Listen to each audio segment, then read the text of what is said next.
Wealthy man laughed at the dishwasher's job application, then saw his resume.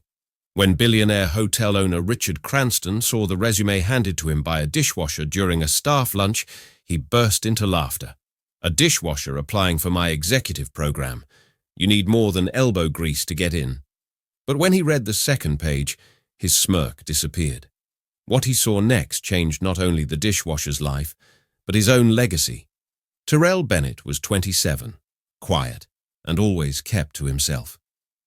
Every night, while others partied or relaxed, he scrubbed dishes in the basement kitchen of the Grand Seraphim, one of Manhattan's most luxurious hotels. He lived in a cramped one-bedroom apartment in Harlem with his younger brother, Marcus, who was born with cerebral palsy. After their parents passed in a car accident 8 years ago, Terrell gave up his full-ride scholarship to MIT to become both brother and guardian. He didn't complain, not even once.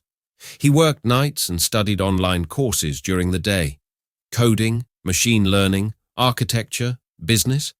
The only luxury he allowed himself?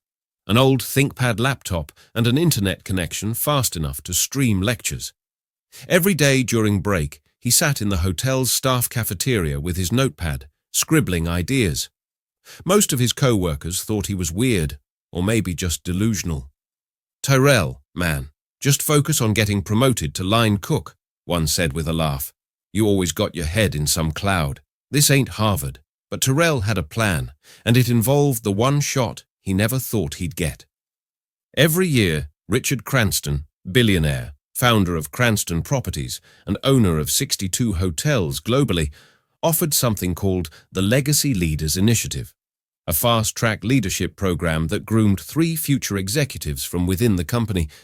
Except it wasn't really within the company. Every past candidate had been an Ivy League intern, a Stanford MBA, or someone with connections. It wasn't meant for dishwashers. Still, when the email went out to all employees announcing that submissions were open, Terrell printed out his resume, wrote a cover letter, and slipped it into an envelope addressed to Mr. Cranston, personal review. A week later, Richard Cranston visited the hotel for a surprise luncheon. He liked pretending to be connected to his staff, though everyone knew it was for PR. As he was shaking hands and snapping photos with servers, someone handed him the envelope.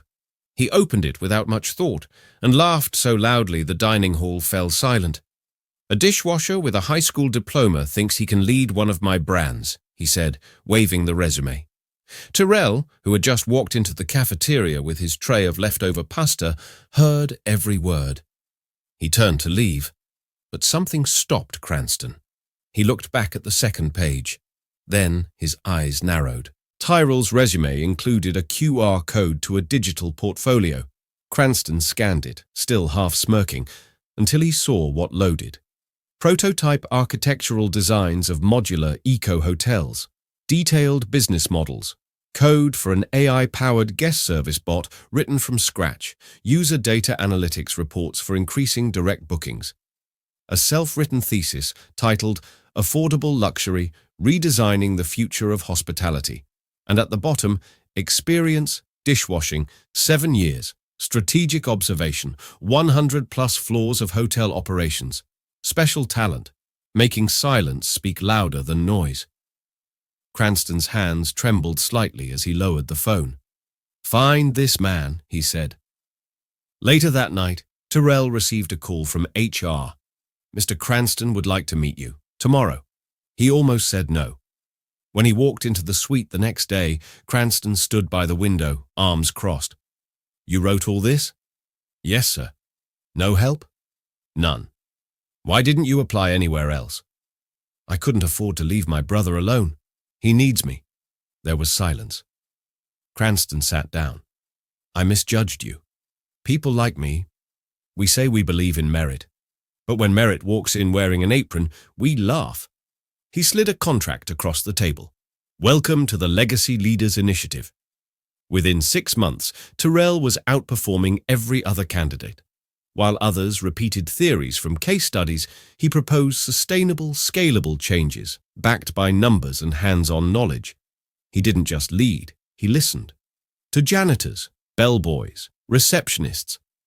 I spent 7 years underground in the kitchen, he said in one presentation. That's where a hotel breathes. You don't fix what's broken at the top floor. You start in the basement. News outlets picked up his story, from dishwasher to director, meet Terrell Bennett. But it wasn't just about him anymore. At a board meeting, Cranston asked all finalists to pitch one idea that could change the industry. Terrell stood last. I want to build Cranston's first hotel in a forgotten part of the city, staffed entirely by underrepresented workers. People like I was, unseen. But we won't just give them jobs. We'll give them equity, training, purpose. The room fell quiet. One executive asked sarcastically, "And you think that'll work?" "I don't think," Tyrell said. "I know, because I've already built the model." He pulled out a printed 60-page proposal. Cranston smiled.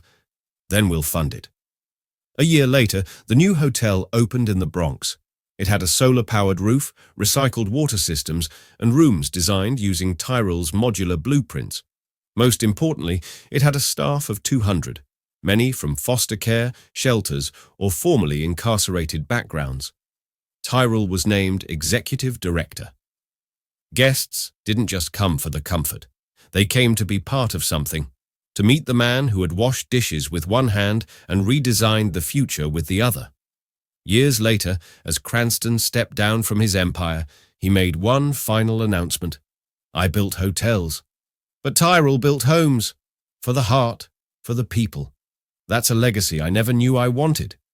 And as for Tyrell, he never left the Bronx.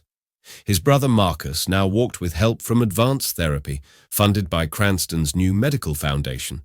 And above the hotel entrance glowed a sign, backlit in bronze, "Designed by a dishwasher, built for a dreamer." If this story of hidden brilliance and second chances touched your heart, subscribe for more inspiring stories like this. Because sometimes the most powerful minds come from the quietest corners, and all it takes is one person willing to look twice.